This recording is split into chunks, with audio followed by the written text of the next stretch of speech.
It started on a quiet morning, the kind where sunlight felt like forgiveness, and the world still seemed kind. But by dusk, that illusion was gone. The sound of metal being drilled into asphalt echoed through the valley like a war drum, and a gate, tall, black, and cold, rose across the road I built with my own hands. By the time I reached it, the chains were already locked, and a polished sign gleamed in the fading light. Private property. Hawthorne Ridge HOA. That was the moment I realized this wasn't just about land. It was about power, the kind that smiles while it takes everything from you, the kind that hides behind rules and signatures, pretending to be lawful while it poisons the ground beneath your feet. I thought I understood what was happening, that it was a simple dispute, a mistake buried in paperwork. But what they had planned went deeper, much deeper. It began with polite letters, then threats, then cameras watching from the edge of the trees. Neighbors who once waved from their porches started closing their blinds. The HOA board called me non-compliant. The county called it a civil matter, but I called it what it was, theft dressed up in policy. What I didn't know then was that the road wasn't what they were really after. It was what the road stood for. And once they realized they couldn't intimidate me into silence, they came for everything else. My business, my reputation, my peace. There were nights when I sat in the dark staring at that gate under the moonlight, knowing someone was watching me from the other side. I told myself it would end soon, that people like them eventually get tired of fighting. But they didn't get tired. They got bolder. Until the day I found out the truth they'd buried for 20 years. That was the day everything changed. So before you judge what happened next, ask yourself one question. What would you do if someone decided that what's yours never was? The morning air in Caldera County had a quiet weight to it, the kind that sits heavy over the hills before the sun burns the mist away. From my porch, the world looked still, the fields stretching out in soft shades of green and gold, the smell of damp earth rising with the light. It had taken 3 years to make this place what it was, my small patch of peace on the edge of a restless world. 12 acres of soil that didn't care who I used to be or what title I'd left behind. My name's Nathan Carson, and for most of my life, I built gardens for other people. Corporate campuses with fountains no one looked at, rooftop lawns designed for meetings that never happened. I made things that were pretty but hollow, perfectly symmetrical, perfectly meaningless. Then one day, after 20 years of chasing deadlines and designing natural spaces made of concrete, I realized I'd forgotten what dirt felt like on my hands. So I quit. I sold the condo, cashed out my savings, and bought this land at the edge of the county. Neglected, overgrown, half forgotten. But it was mine. When I first arrived, there wasn't much to see. A collapsing barn that leaned like it was exhaling its last breath, a house that smelled of mold and rainwater, and a driveway that was more mud than gravel. But there was something about it, the silence, the way the wind moved through the tall grass, how the sunsets felt closer than they should have. I promised myself I'd make it work. I didn't come here to build luxury. I came here to build something real. Most mornings started the same. Coffee before dawn, the sound of the well pump groaning to life, the scrape of tools against wood as I patched fences or fixed what winter had broken. By mid-morning, I'd be in the greenhouse, the smell of soil thick and alive. The land didn't care who you were. It respected only work, and that suited me fine. The nearest neighbors were a mile away, or so I thought. Hawthorne Ridge sat just beyond the tree line, a gated community that looked like it had been printed out of a catalog. Perfect lawns, beige houses lined in symmetry, mailboxes that matched like soldiers in formation. It was the kind of place where rules mattered more than people, where even the wind felt rehearsed. Their sign at the entrance said, "Welcome to Hawthorne Ridge, a place of harmony." I remember thinking that harmony in a place like that probably came with a contract. I didn't expect to cross paths with them. My land wasn't part of their development. The county line divided us cleanly, or so I believed. I kept to myself and they kept to theirs. But the first red flag came the day I decided to pave the road. The old dirt trail that led to my farm was a nightmare after rain. Trucks sank halfway to the axles. Delivery vans refused to come up. I wanted something reliable, a strip of asphalt that connected me to the county highway just half a mile away. It seemed simple. I filed for the permit, waited through months of inspections, and when the county approved it, I felt like I'd earned my small corner of progress. The day the road was finished, I stood at the edge and watched the sun hit the black surface, a clean line cutting through the wild grass. For the first time in years, it felt like my life had direction. That's when I saw them. Two women in matching visors, standing on the other side of the tree line, staring at the road like it was an offense. One whispered something to the other, and they both shook their heads before walking back toward their immaculate cul-de-sac. I didn't think much of it then, just nosy neighbors curious about change. But now, looking back, that was the first ripple. Hawthorne Ridge wasn't just a neighborhood. It was an ecosystem ruled by its own government, a homeowners association that prided itself on preserving community values. The board was their monarchy, and at its center sat Lydia Caro, the kind of person who could make a compliment sound like a warning.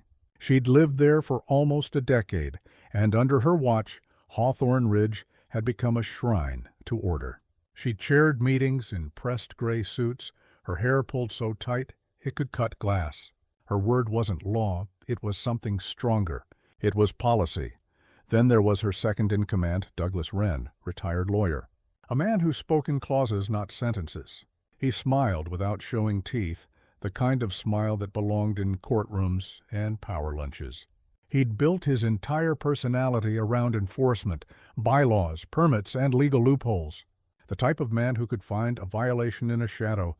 And then there was Ellen Park, treasurer, self-proclaimed peacekeeper. She wore pastel sweaters and always opened her comments with, "I don't mean to be negative, but," before saying something that managed to ruin everyone's day. The residents adored her, not because they liked her, but because they were afraid of what she might say if they didn't. Together, they ruled Hawthorne Ridge with quiet precision. And while I was technically outside their jurisdiction, my road changed that. My newly paved access cut close enough to their community border to make them nervous. In their eyes, a new road meant new traffic, new eyes, new problems. It didn't matter that I had every legal right to build it. What mattered was that someone had done something without their permission. At first, it was small things. A white envelope left in my mailbox. Notice of concern, unapproved road construction. It wasn't official, just a printed letter signed Hawthorne Ridge HOA Board. I laughed, assuming it was a misunderstanding. I called the county office, and they confirmed what I already knew. My permits were valid, my road fully authorized. Then came the visits. Lydia herself, stepping out of her SUV in that gray suit, clipboard in hand, eyes sharp as razors. She spoke with the kind of politeness that burns at the edges. She asked to see my paperwork, then smiled when I showed her the official seal, as if she was humoring a child. "We'll review this," she said. Just to be sure, I remember the way she lingered, scanning my property, the half-repaired barn, the rows of soil waiting to be planted.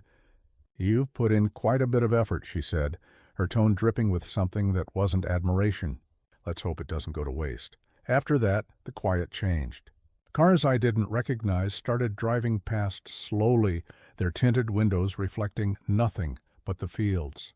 The county survey markers I'd placed along the road began to disappear. A few weeks later, I found one snapped clean in half, tossed into the ditch like trash. Still, I tried to ignore it. I had work to do, seedlings to plant, fencing to repair, a life to build. My girlfriend Emily helped me on weekends. She was the one who reminded me why I came here in the first place, to get away from people like them. She'd laugh and tell me not to worry, that they'd get bored eventually. I wanted to believe her, but the signs kept coming. One evening, as we were unloading supplies, we noticed a man in a reflective vest standing by the road, measuring tape stretched across the asphalt. When I called out, he didn't answer, just packed up and left. The next morning, a new stake was driven into the ground, painted bright red. It was on their side of the property line. A week later, an HOA newsletter showed up in my mailbox. even though I wasn't on their mailing list. It read, "We remind all residents and neighboring property owners that construction or modification adjacent to Hawthorne Ridgeland requires approval." Approval. The words sat like a splinter under my skin. Then came the whispers, little rumors carried by the wind, that my road wasn't properly inspected, that I'd cut into community land, that I was planning to open some kind of commercial operation. Lies, all of it. But lies, when repeated enough, start to sound like truth. At the market, people who used to smile now avoided eye contact. Even the county clerk, the one who signed off on my permit, seemed colder when I stopped by to drop off a form. "Just keep your paperwork handy," she said. "Sometimes people like to make noise." I told myself it would pass, that they were just territorial. That reason would win. But the tension kept spreading, invisible, constant, like pressure in a storm before it breaks. And then came the night I couldn't sleep. I went outside, the moon hanging low, the road gleaming faintly in the dark. I stood there listening to the crickets, the rustle of grass, and then I heard it, the soft hum of an engine idling in the distance. When I looked toward the highway, I saw the faint glow of headlights. A car parked at the edge, facing my land, watching. That's when the fear started to settle in, not loud or dramatic, just a quiet certainty that something was moving beneath the surface, that this wasn't about a road anymore. It was about control. By the time the first official letter arrived, embossed with the HOA seal and written in the kind of language meant to intimidate, I wasn't even surprised. They claimed I had illegally encroached upon designated community land and demanded I cease use of the road immediately. 14 days to comply or face legal action. I stared at the paper for a long time, the words swimming. Somewhere behind them I could hear Lydia's voice, calm and certain. "We'll review this, just to be sure." That night I sat at the kitchen table while Emily paced. "They can't do this," she said. "You followed every rule, but rules didn't matter." Power did, and they had plenty of that. Still, I couldn't let them win. Not this time. I'd seen what happens when people like this push unchecked. My father lost his land the same way, smothered under a pile of zoning complaints until he gave up. I promised myself I wouldn't make the same mistake, so I gathered every document, every permit, every letter I'd ever filed, and prepared to fight. But what I didn't know, what I couldn't know, was that the fight wasn't just over boundaries and maps. It was about something far bigger, something hidden in plain sight. And once I uncovered it, there would be no going back. It started small, almost laughably small, like a tiny spark flickering in a dry field before it becomes an uncontrollable fire. At first, it was a simple notice slipped under Emma's door, the paper trembling slightly in the early morning breeze as she picked it up. The HOA had kindly reminded her that her mailbox did not conform to community aesthetic guidelines. The paint shade, they claimed, was 2 tones darker than regulation. Emma had stared at that letter, half amused and half irritated, thinking it must have been some clerical mistake. After all, she had bought the house only 6 months ago. Everything from the roof tiles to the mailbox was already in place when she moved in, but it wasn't a mistake. It was a beginning. The next week brought another letter, this time a formal citation for unauthorized lawn decor. It referred to the small stone bird bath her late grandmother had gifted her, something Emma placed by the front porch as a quiet tribute. The notice demanded its immediate removal, citing visual inconsistency. She'd barely finished reading when her neighbor, Cheryl, the self-appointed gossip queen of Willow Creek, leaned over the fence with that artificial sympathy dripping from her smile. "You might want to be careful," she whispered, eyes flicking toward the HOA office window across the street. "Karen doesn't like when people don't follow the rules." Karen, the HOA president, a woman whose smile could cut glass and whose control over the neighborhood was nearly absolute. She moved through the streets like a monarch surveying her kingdom, clipboards, printed rules, and all. And under her watch, every blade of grass was expected to behave. When Emma ignored the birdbath demand, the tone of the letters changed. The language grew colder, more threatening. Fines began to appear. $50 for the mailbox, 100 for the decor violation. Each notice came printed on thick paper, almost as if to emphasize its importance. Then came the phone calls, voicemails filled with clipped politeness and veiled intimidation. It didn't stop there. One morning, Emma came out to find her trash bins mysteriously tipped over and her flower beds trampled. Someone had removed the birdbath, leaving behind only a shallow dent in the soil. She knew exactly who was behind it, but without proof, what could she do? When she tried reporting it, the HOA board brushed her off, insisting she must have misplaced the item, or that perhaps a landscaper moved it. That's when she realized something deeper was going on. This wasn't about a mailbox or a birdbath, it was about control. The neighborhood began to feel like a surveillance zone. Emma noticed Karen's silver SUV idling at the corner in the evenings. Other board members, Greg, the treasurer with the smirk of a man who enjoyed other people's discomfort, and Linda, the secretary who documented everything but said nothing, started walking their dogs suspiciously close to Emma's property. They'd pause, jot something down on their notepads, then move on. At first, Emma tried to comply. She repainted the mailbox, trimmed her shrubs to approved height, and even removed the solar lights along the driveway. But with every concession, the demands multiplied. One letter demanded she repaint her fence to the official color palette. Another fined her for having her recycling bin visible from the street, though dozens of other homes did the same, and soon the whispers began. Cheryl mentioned over the fence that Karen doesn't think you're a good fit for this neighborhood. Another neighbor, Tom, warned her that the board was talking about compliance escalation. The phrase chilled her. It sounded bureaucratic, but there was something sinister behind it. Then came the meeting. Emma attended one HOA meeting, hoping to defend herself. The board sat behind a long table, their smiles polished and rehearsed. Karen led the session, speaking with the false warmth of a politician. When Emma raised her hand to question the fines, Karen interrupted her. "We all want what's best for Willow Creek," she said, her tone sharp beneath the sugar. But rules are rules, and exceptions set dangerous precedents. The murmurs from the audience made Emma's stomach twist. She looked around and saw faces, some sympathetic, others indifferent, but most avoiding her gaze. She walked out that night with trembling hands and the sinking realization that she wasn't just fighting a board. She was fighting a system that thrived on conformity and control. Over the next month, the harassment intensified. Her mailbox was vandalized again. This time, someone sprayed the words "Follow the rules" across it in red paint. Her water bill mysteriously doubled. HOA inspectors started showing up unannounced, photographing her property. They even cited her for improperly stored garden tools after someone broke into her shed and dragged the rake into the yard. Emma tried calling the city, but they told her the HOA operated independently. She even hired a lawyer, but the legal fees were crippling. The HOA had all the documentation, all the meeting minutes, all the power. They knew how to wear people down, and they almost succeeded.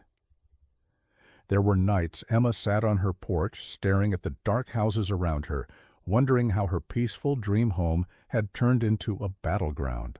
But she wasn't ready to give up. There had to be a way to fight back, to expose what they were doing. The turning point came when she overheard a conversation at the local cafe. Karen was there speaking to a contractor discussing community upgrades. Emma caught fragments, phrases like diverted funds, personal expenses, and no paper trail. Her heart raced.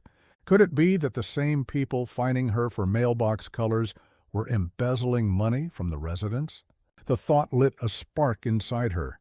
She started gathering evidence, recording meetings, saving letters, and documenting every inconsistency.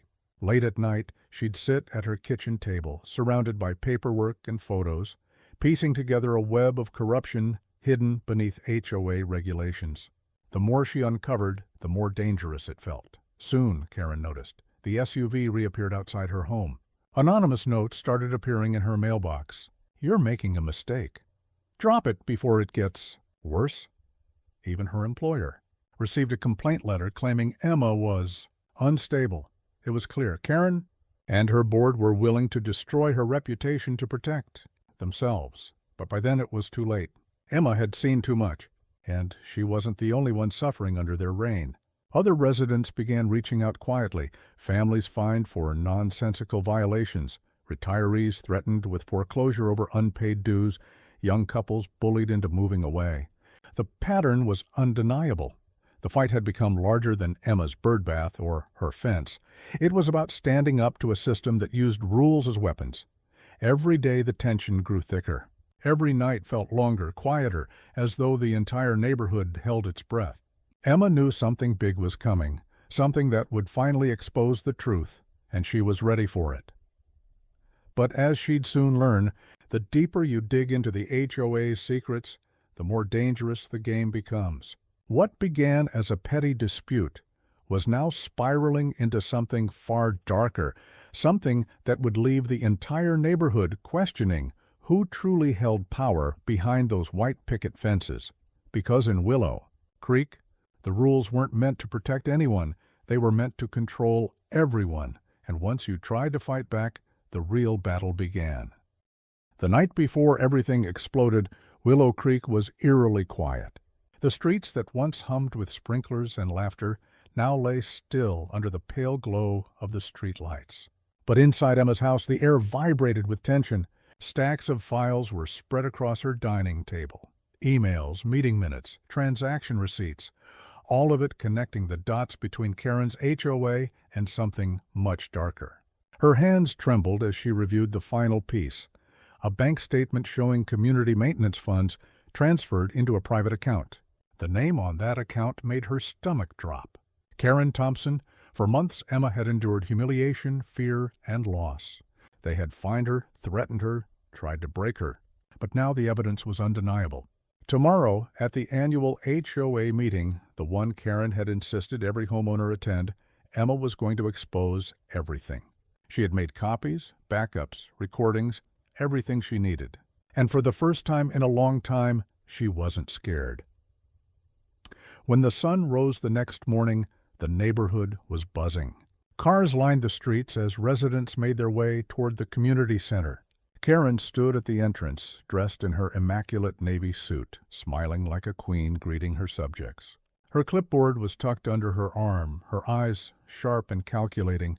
Emma arrived quietly, holding a folder pressed to her chest. As she walked past Karen, their eyes met. Karen's smile faltered just for a second, replaced by something colder, an unspoken warning. Inside, the room was full. The walls were lined with framed photographs of Willow Creek's success stories, perfect lawns, festive parades, smiling families. But the atmosphere felt different today. There was a restless energy, a sense that something was about to happen. Karen opened the meeting with her usual poise, addressing recent concerns about community funds and assuring everyone that everything is in perfect order. She spoke with practiced ease, each word polished, each gesture measured. But when she turned to Emma and mentioned a few disgruntled residents spreading misinformation, the room shifted. Heads turned toward Emma. That was her cue. Emma stood slowly, her chair scraping against the floor. Her heart pounded so loudly she could barely hear her own voice at first. "I think the residents of Willow Creek deserve to know the truth," she said. The room fell silent. Karen's smile froze. "Emma, this is not the time." "Yes, it is," Emma cut in. Her voice was steady now, stronger. "For months you've used fear and fines to silence people. You've bullied families, manipulated documents, and stolen from the very people you're supposed to represent." Gasps rippled through the room.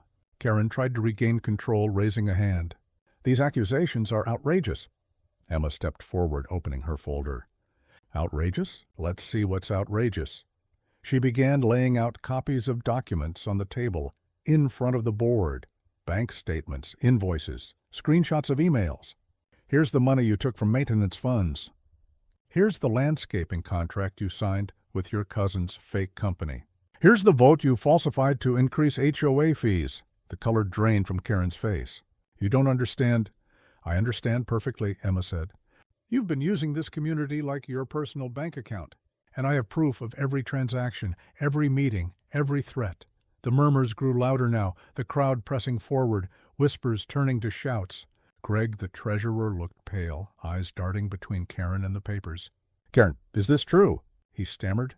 Karen glared at him, then turned back to Emma, her voice trembling with rage. "You think you can destroy everything we built here? You think anyone will believe you over me?" Emma didn't flinch. "They don't have to believe me," she said quietly. "They can believe the FBI." The room went dead silent. She pulled out her phone and pressed play on a recording, the voice of an FBI agent, confirming that they had received her evidence, and opened an investigation into the Willow Creek HOA, the sound of the agent's voice echoing. Through the room felt like thunder. Karen's mask shattered. She lunged forward, grabbing the documents, tearing them apart. "You can't do this," she screamed. But it was too late. Someone in the crowd began recording with their phone. Others shouted for her to stop. Linda, the HOA secretary, broke down in tears, mumbling that she didn't know how far it had gone. Greg pushed back from his chair, muttering that he wanted no part of this. Karen spun around, desperate, her voice cracking. "This woman is lying. She forged everything."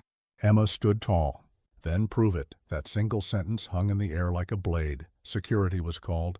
The meeting dissolved into chaos, voices shouting, papers flying, neighbors arguing.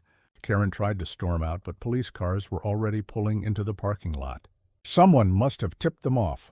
When the officers walked in, everything stopped.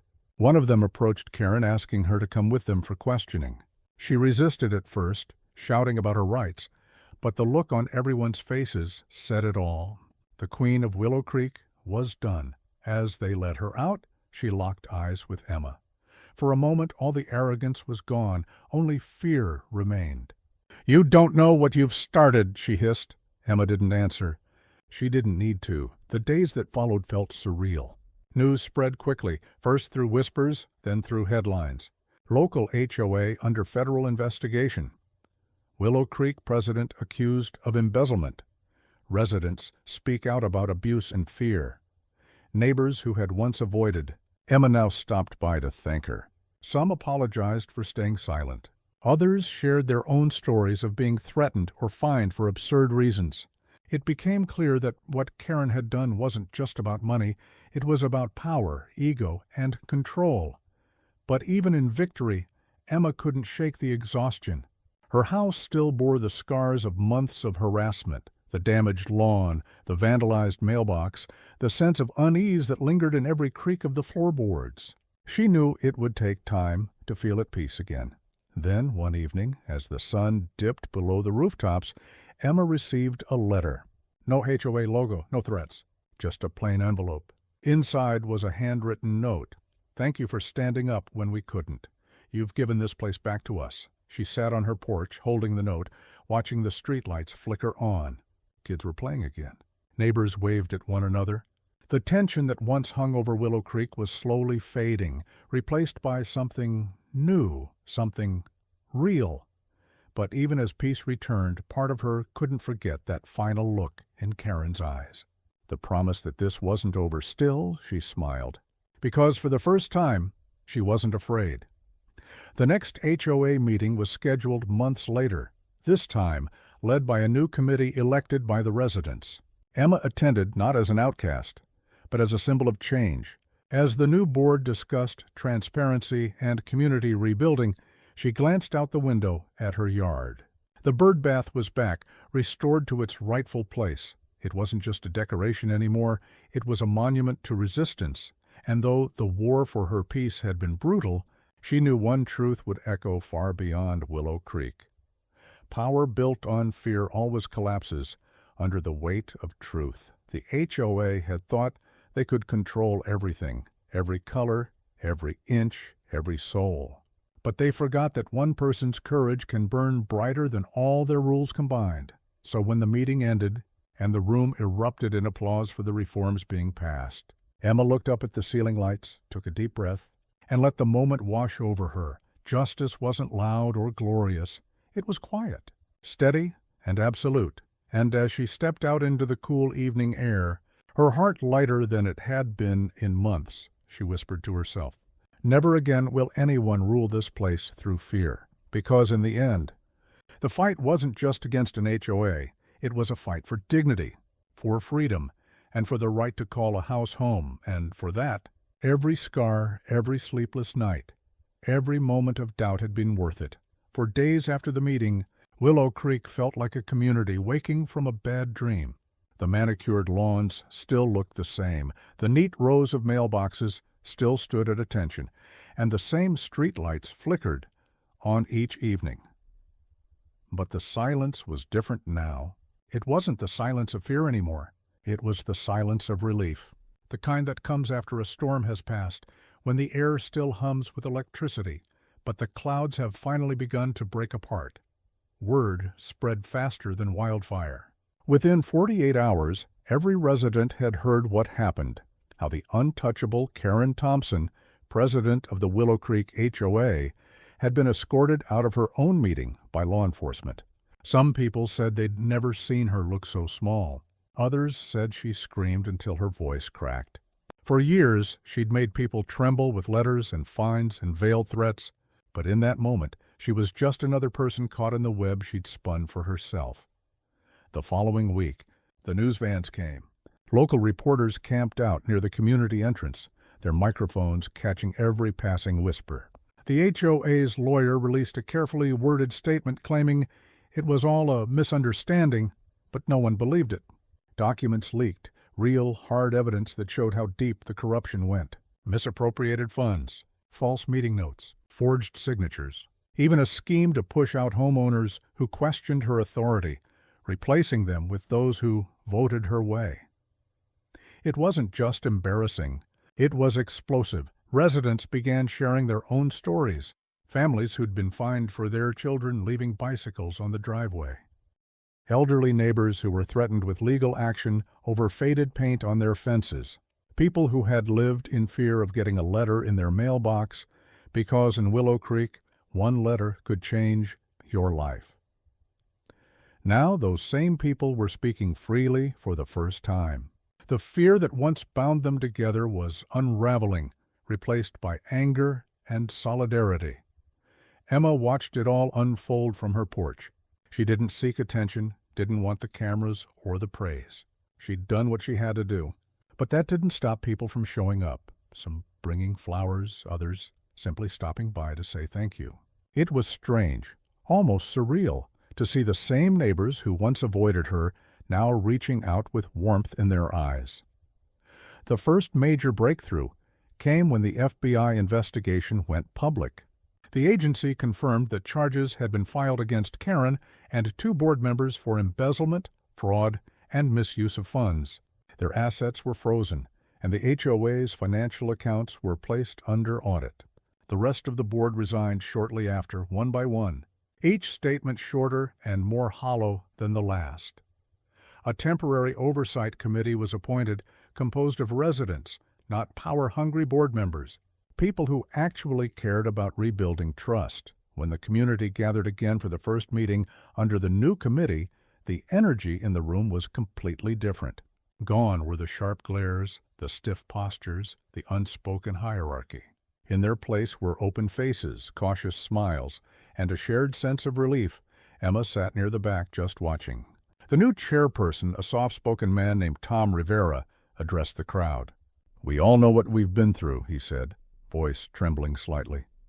"This isn't about revenge. This is about starting over." His words landed gently but firmly, like an anchor after a storm. That night, resolutions were made. Rules were rewritten. Transparency became the new standard. Every budget report, every vote, every decision to be made public. The power that had once been concentrated in one woman's hands was now distributed among dozens. For the first time, Willow Creek felt like a community rather than a dictatorship. Still, the scars remained. The fear didn't vanish overnight. For months, people flinched when they saw official envelopes, expecting bad news. Others were hesitant to plant flowers or repaint their doors, waiting to see if it was allowed. But slowly, those habits faded. The letters stopped coming. The fines disappeared. And for the first time, people began reclaiming their homes, not as assets, not as checkboxes on a spreadsheet, but as sanctuaries, Emma's home became a symbol of that change. The once barren yard she'd been fined for now bloomed again. Not perfectly trimmed, not HOA approved, but alive. Wildflowers danced where they wanted, and a small fountain trickled softly near her porch. It wasn't about rebellion anymore. It was about freedom. One afternoon, as she watered her plants, she noticed a group of kids drawing with chalk on the sidewalk. Under the old regime, that would have been a fine. Now their laughter filled the street without fear. She smiled to herself, realizing that sometimes victory isn't loud, it's quiet, lived and real. Then came the court date. Karen appeared in a gray suit, her once flawless confidence cracked beyond repair. The charges against her were read aloud: wire fraud, embezzlement, falsification of records. She barely spoke. When the verdict came down, guilty on multiple counts, the courtroom was silent except for the sound of her breath catching. For Emma, it wasn't about watching her fall. It was about closure. The system that had failed to protect homeowners finally stood on their side. Karen was sentenced to 2 years in prison, followed by probation. The judge's words were simple but powerful. You abused trust for personal gain. Communities are built on trust. You tore that down. Those words echoed through every corner of Willow Creek. Over the next year, the transformation was undeniable. The HOA, now restructured as a voluntary neighborhood council, focused on rebuilding rather than enforcing. The old violation reports were replaced with community initiatives, garden competitions, cleanup drives, potluck nights. People who hadn't spoken to each other in years shared meals and laughter again. Emma became a quiet hero, though she never called herself one. She was invited to speak at local town halls, to share her story about standing up to abuse of power. She often declined, preferring to stay home, but every so often she'd speak, not to boast, but to remind others that silence is the weapon of the powerful. And then, one evening, as the sun painted the sky in gold and rose, she sat on her porch again, the same spot where months ago she had read that note of gratitude. This time her phone buzzed. It was a message from Tom. "They're naming the park after you," it read. Emma stared at the screen, stunned. Then she laughed softly, shaking her head. She didn't want her name on a sign. She wanted peace, but she also knew this wasn't just about her anymore. It was about everyone who'd been afraid to fight back. The park was dedicated a month later. Families gathered, children played, and for the first time in years, the laughter felt untainted. The sign read simply, "Marshall Park, for those who stood their ground." That night, as the stars came out, Emma walked through the quiet streets. The lights shimmered across every driveway, every front yard, every window glowing warmly from within. It felt different, not perfect, but right. She thought back to the early days, the letters, the threats, the sleepless nights. And she realized something powerful. Sometimes justice doesn't roar in a courtroom or thunder in headlines. Sometimes it whispers through the air of a free neighborhood, in the laughter of children, in the quiet pride of people who finally feel safe in their own homes. Willow Creek would never be the same again. And that was the point, because change never comes from comfort. It comes from confrontation, from one person saying, "Enough," even when their voice shakes. Emma turned toward her house one last time, the soft wind carrying the scent of blooming jasmine through the air. She closed her eyes, breathing in deeply, knowing this peace had been earned, not given. The next morning, as dawn stretched across the sky, she placed a small sign in her garden. Not a warning, not a rule, just 3 simple words painted by hand: "This is home." And maybe that was the real victory. Not tearing down the corrupt, but rebuilding something honest in its place. Because in the end, power fades. Control cracks. But truth always finds its way to the surface. So ask yourself, in a world where fear is the currency of control, what would you risk to reclaim your peace? Would you fight for your home? Or would you let someone else decide how you live? Sometimes the quietest rebellions echo the loudest. And in Willow Creek, that echo would never fade.